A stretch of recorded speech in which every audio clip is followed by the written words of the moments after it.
Good morning, class. Today we are going to start from the graph 2 and graph 3, which is on your page number 25. Just open your book on page number 25. These are the two graphs which are telling us about the share of GDP and the share of employment in three of the sector. Now just see your graph 2.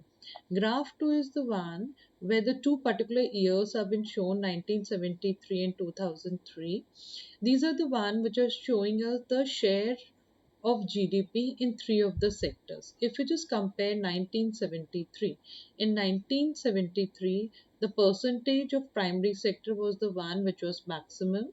Then comes the tertiary, and the secondary was the one which was the lowest.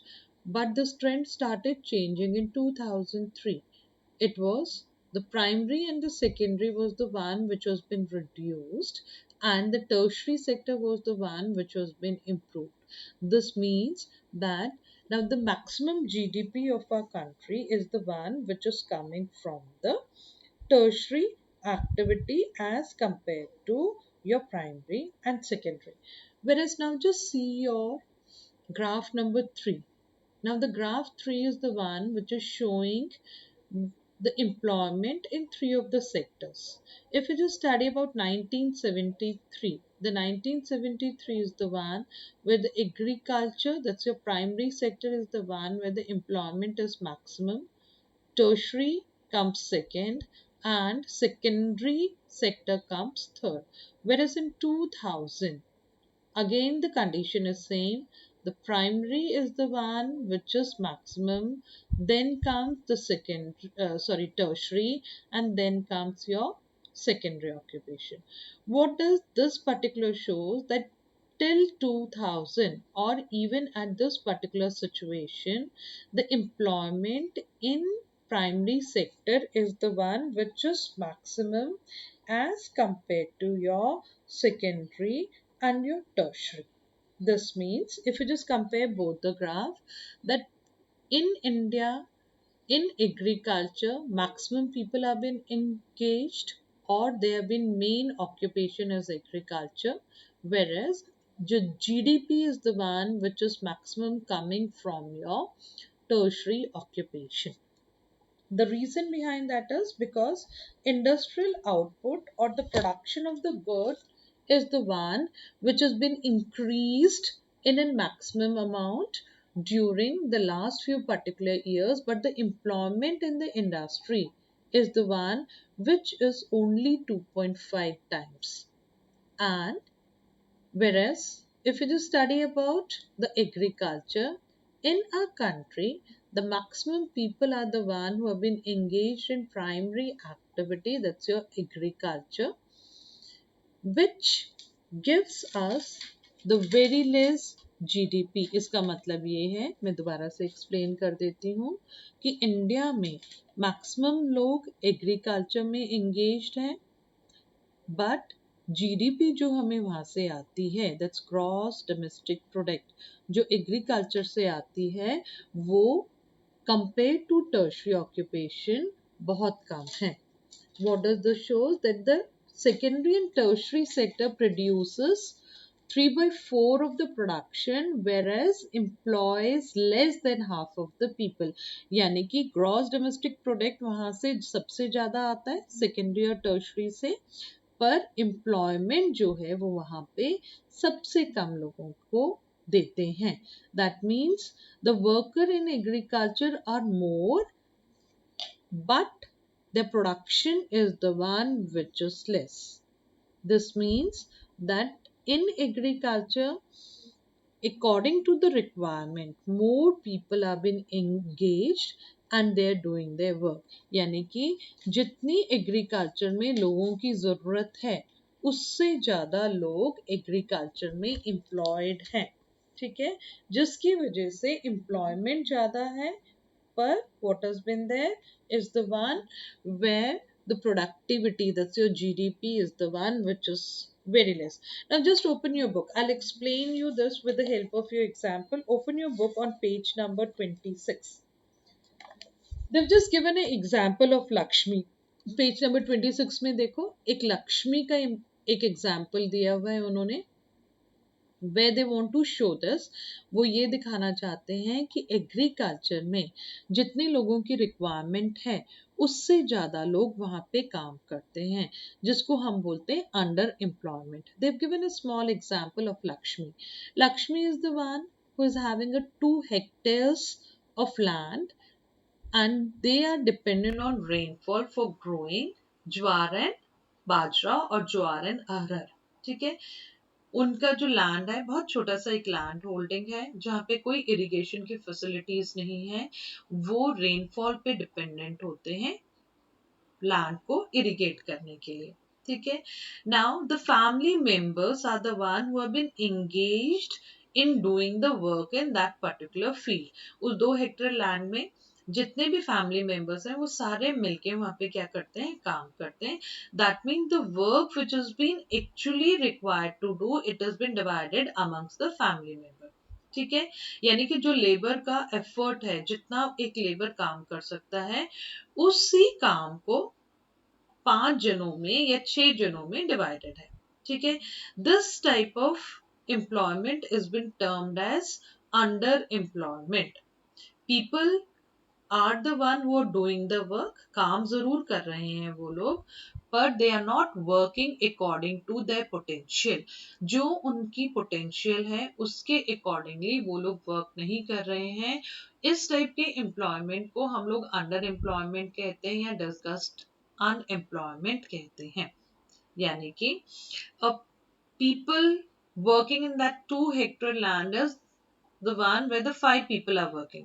एक example देके समझाती हूँ कि वो 2 hectare land में 5 लोग काम कर रहे हैं. ठीक है, बट वही सेम काम 2 लोग भी कर सकते हैं, यानी कि 3 of the people are the one who have been surplus there. उससे क्या हो गया है, द वर्किंग एफिशिएंसी कम हो गई है पहला. दूसरा, employment is the one which is been less. People are the one who apparent, who look like that they have been employed, but actual may according to their potential they are not working well. Now just take one more example over here. A landlord has been there. एक सुखराम एक landlord है. वो landlord क्या करता है, लक्ष्मी के family के 2 members को हायर करता है. हायर इन द सेंस वो अपने पास जॉब करने के लिए उन्हें एज एन लेबर बुलाता है. ठीक है, the 2 members of the Lakshmi family is now the one who have been hired by the landlord Sukhram, and they're doing their work there and they're earning the salary. अब वही 2 लोग जो पहले इस खेत में इस फील्ड में काम करते थे, now they have been hired by the landlord Sukhram, और वहां पे वो क्या करते हैं, उस लैंडलॉर्ड के यहाँ पे काम करते हैं और उसके बदले में क्या मिल रहा है उनको, सैलरी मिल रही है. This particular salary is the one, this income is the one which is been added in Lakshmi's family. Now they are able to do the extra earning. ठीक है, यानी कि कुछ एक्स्ट्रा अर्निंग उनकी हो गई है. उसी तरह से if in the same family, अगर लक्ष्मी की ही फैमिली के कोई भी member start doing the work in factories, they are going to do the extra income for the family. The standard of living can be improved and they can get more income. This type of condition should be started in a rural area. उसका क्या benefit होगा कि लक्ष्मी की जो family है उसको extra income मिलेगी. extra income मिलेगी तो the standard of living is the one which has been improved. In the same condition, in our country, underemployment is the one which is there in different sectors. बहुत सारे ऐसे sectors हैं जहाँ पे underemployment है, like a painter, plumber, or any such type of people, that they are not being employed for the whole year. पूरे साल के लिए वो लोग एम्प्लॉयड नहीं होते, सिर्फ जब काम की जरूरत होती है तभी वो लोग एम्प्लॉयड होते हैं. लाइक फॉर एग्जांपल, एक और एग्जांपल देती हूँ. Specially in an agricultural field, the labors are been more required at the time of harvesting or at the time of sowing. जब भी सीड्स को हम सो करते हैं या हार्वेस्ट करते हैं तब excess labors are been required, so they are the one who work there. ठीक है, and that's also the one which has been termed as your discussed employment or underemployment. Now the next come the underemployment. Underemployment is that employment in which they're the people who are visibly employed but as actually they are unemployed. Like it's also the one which has been termed as hidden unemployment. It's on the one which depends upon the situation. Like for example, जैसे मैंने explain किया था कि लक्ष्मी के field में 5 member काम करते हैं, जहां पे वही सेम काम को 2 मेंबर्स भी कर सकते हैं. Rest of the 3 members are the one if they are been hired or if they are working in factory, the Lakshmi family can get an extra income and their living standard can be improved. Now the point comes, how can we create such type of employment? What can be the reason with the help of which such type of employment can be increased in rural or the urban areas. Rural या urban areas में हम किस तरह से employment को increase कर सकते हैं? That's the one which comes the most important. The government can spend the money or a bank can provide a loan for the construction of the well or the families who are feel like for example Lakshmi's family. ठीक है, लक्ष्मी का जो field है, they are the one who have been dependent on rainfall for irrigating the particular field.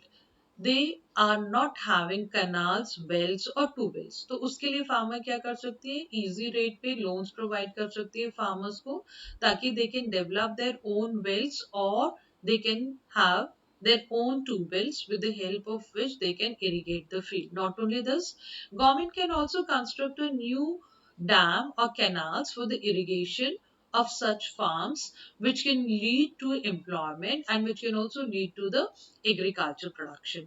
Transportation and the storage facilities should be improved, with the help of which the different productivity or the employment is the one which can be increased. The better roads can also improve the condition of the rural sector, especially in rural areas. Rural areas में roads की condition अगर बढ़ती है या अच्छी roads develop होती हैं, so that's also the best way with the help of which the rural people can carry their raw material to the urban area. Any of the agriculture commodity, वो कुछ भी जो agriculture commodity grow करते हैं, उसको easily urban areas में supply कर सकते हैं, and after that they can earn an extra income. Not only this, the local banks like Grameen banks are the one which can be there, which can provide the loans on an easy and in low interest rate, with the help of which the farmers can improve their farming.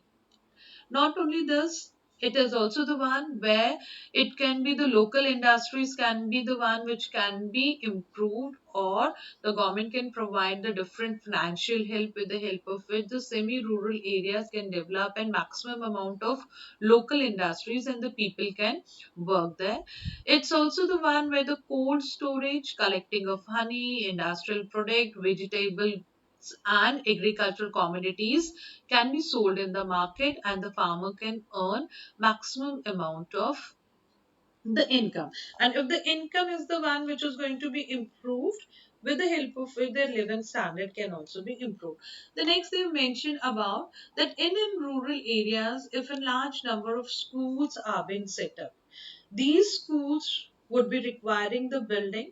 For setting the buildings, a large number of laborers can be required. They can get a job there. Not only this, a large number of teaching and non-teaching staff would be required. Then a people can get a job there.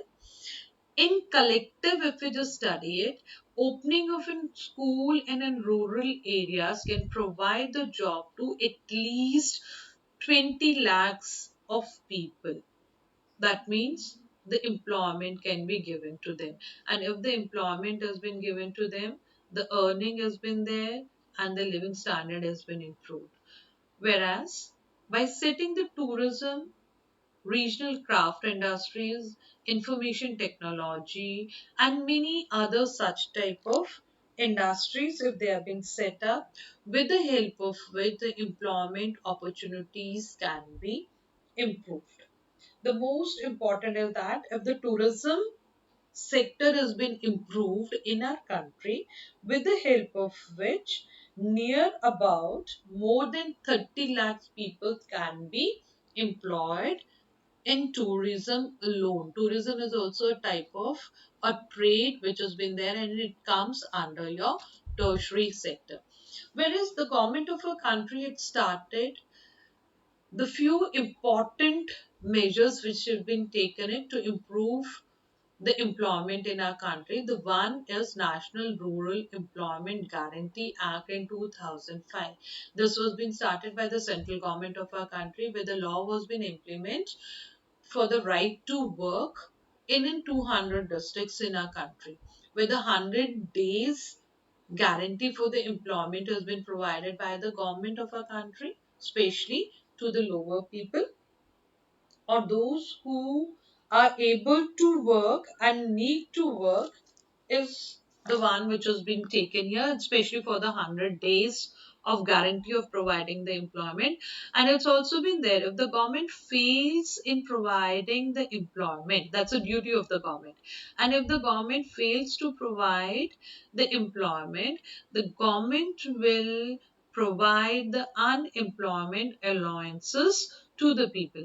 यानी कि जो below poverty line के नीचे आते हैं वो लोग जो काम करना चाहते हैं but they are not getting a job for 100 days in a year और किसी वजह से गवर्नमेंट वो नहीं प्रोवाइड कर पा रही है तो गवर्नमेंट उनको अनएम्प्लॉयड अलाउंसेस भी प्रोवाइड करेगी that they are able to get at least the minimum money for the survival of their family. In the same way, Manrega is also the one which has been started. That's Mahatma Gandhi Rural Employment Guarantee Act, where under Mahatma Gandhi scheme, this was the one which was been started, which was been providing the employment in the rural areas and which has been working successfully.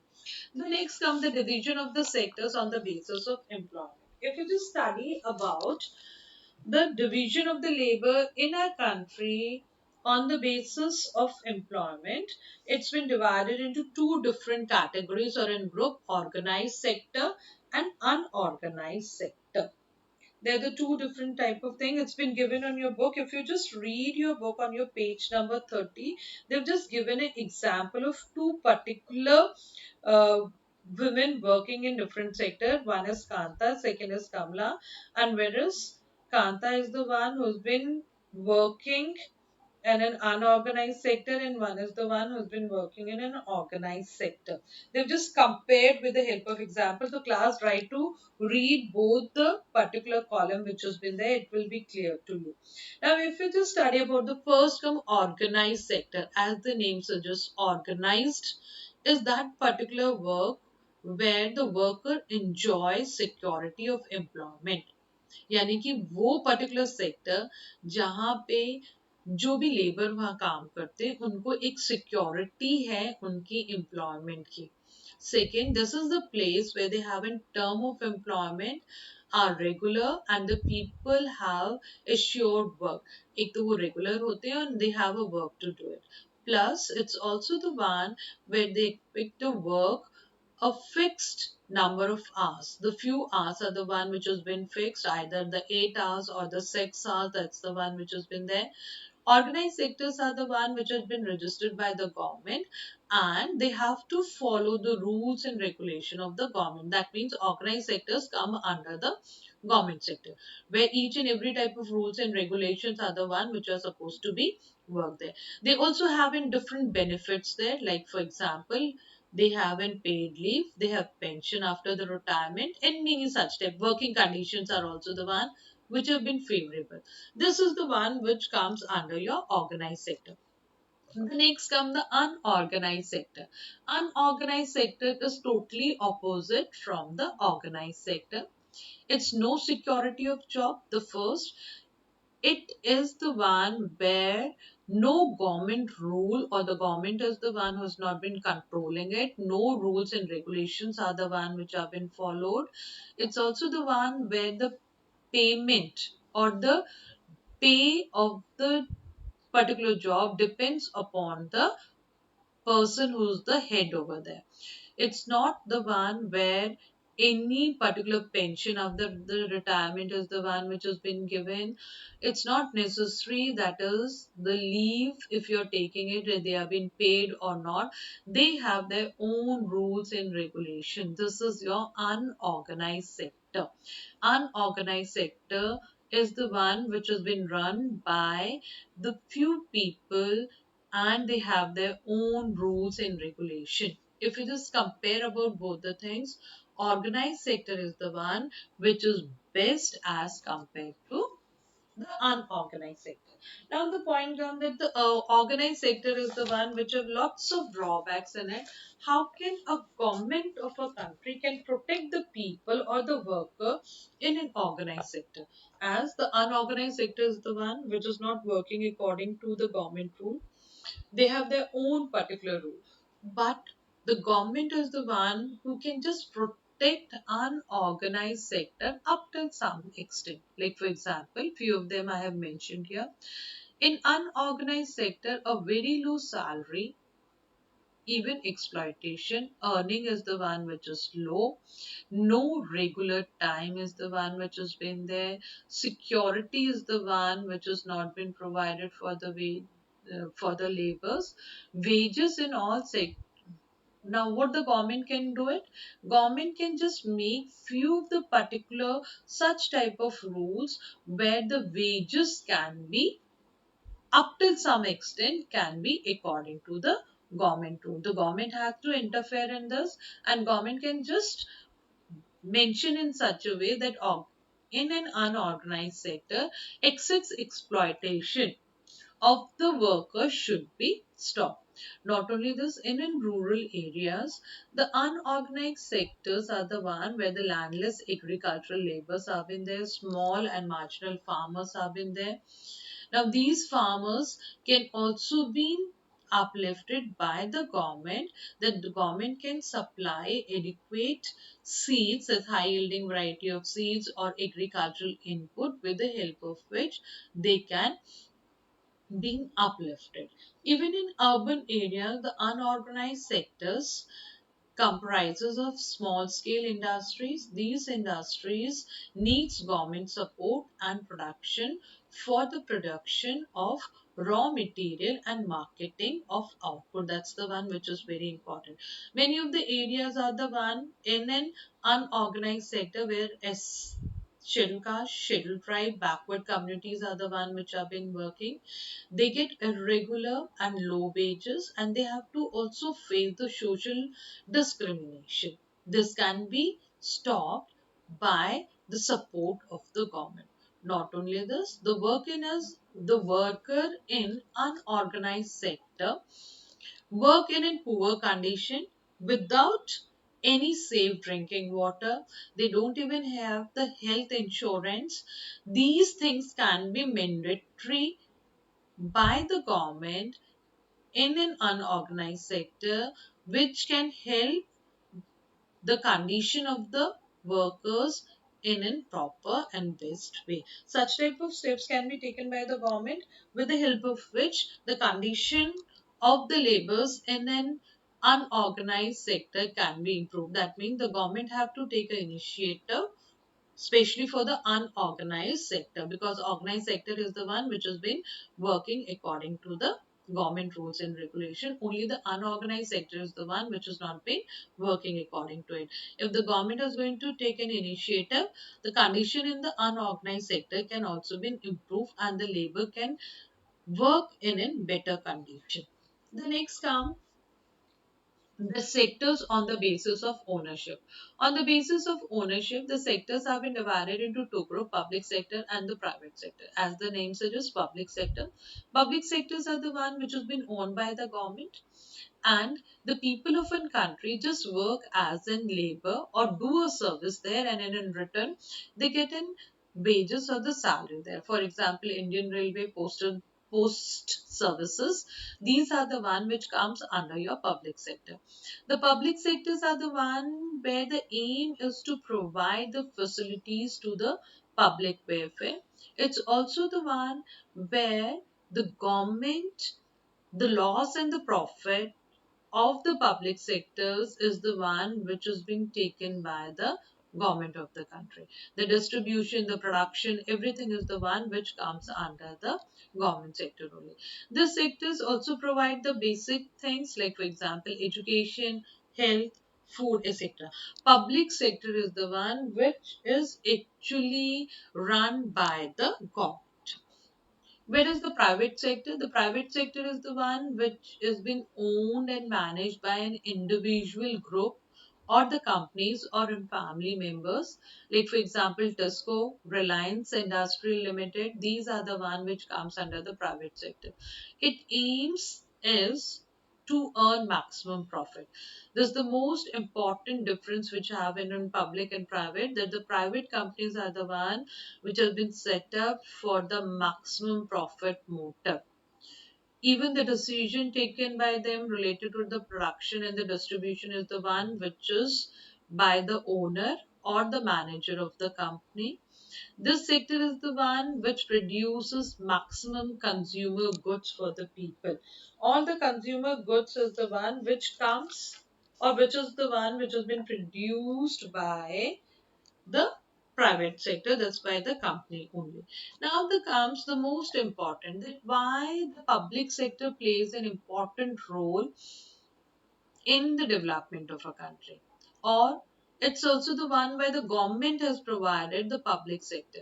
The reason behind that is few of the basic amenities are the one which has been undertaken by the government only, like for example roads, railways, production of electricity and many such type of things. Now, these are the one which have been taken by the government, as they are the one where the heavy money has been required while producing them and while supplying them to the customer, that's the people. For this, the public sector, that's the government, is the one who is taking initiative and is the one who has been working for the supply of electricity as well as for the production of electricity. The government produces and supplies the electricity at an affordable rate to the small scale industry. Plus, it's also the one where the government has to bear the part of the cost. If the cost is very expensive, few of the part is the one which has been bear by the government. That's the one which is very important. Not only this, the government buy wheat and rice from the farmer at the minimum price. ठीक है, minimum support price आप लोगों ने किया हुआ है पहले भी. तो गवर्नमेंट क्या करती है, मिनिमम सपोर्ट प्राइस पे राइस और वीट को खरीदती है. ठीक है, and the ration shops are the one where it supplies at the lower price. ठीक है, this is also the one which is being only done by the government. कोई private companies या private owners इसको नहीं करेंगे. तो ये initiative कौन लेती है, गवर्नमेंट लेती है कि wheat rice को मिनिमम प्राइस में खरीदती है. ठीक है, फिर उसको लोअर प्राइस में कस्टमर्स को बेचती है. स्पेशली राशन शॉप्स जो भी होती है उसमें बिलो पॉवर्टी लाइन के नीचे जितने भी हमारे लोग होते हैं उनको ये प्रोवाइड किया जाता है. That's the one which has been there, जिसको बफर स्टॉक भी बोलते हैं. In this way, the government is helping farmers as well as the consumers also. दोनों का बेनिफिट हो रहा है. फार्मर्स को एक पर्टिकुलर प्राइस, फेयर प्राइस मिल रहा है अपने व्हीट और राइस के लिए, और वहां पे ही the people who are below the poverty line, they are getting the particular amount, that's the basic crop in the low particular amount, and they are able to support it. Whereas government is also the one who's spending the money on providing health and education facilities. Like for example, number of government schools and government hospitals are the one which have been set up, and they are the one where the government provide each and every particular basic things and amenities there to uplift the society of our country for the better health and for the education. Not only this, even the government also need to pay attention to aspect of human development, that is for providing the safe drinking water, nutrition, etc., especially for taking the care of the poorest in our country, and in, like, that's your below poverty line, especially the people to the below poverty line, is the one where the basic care is the one which has been provided, and these hospitals are the one which provide them the medical facilities. Government schools are the one which provide the free education to that, to their families. It's also the one where the midday meal is the one which has been provided. With the help of it, the proper nutrition is the one which has been provided. Just read your book on your page number 34. They have mentioned about the Madhya Pradesh, where it's also the one where Madhya Pradesh, and they've taken example of Orissa. Orissa and Madhya Pradesh are the two particular states where they have taken it, and these are the one where the government is providing with the nutrition to the low or the people who are living below the poverty line. These are the help which has been done by the government, and it comes under your public sector. And the public sector is the one which has been run by the government for the upliftment of the society, or to provide the basic amenity to those people who are living below the poverty line. The government of our country is providing few of the basic amenities or the basic thing. Now, with the class, this was your chapter which has been completed. Do read your chapter. I'll give you the assignment on your WhatsApp, and that assignment you're going to do in your copies. Thank you very much.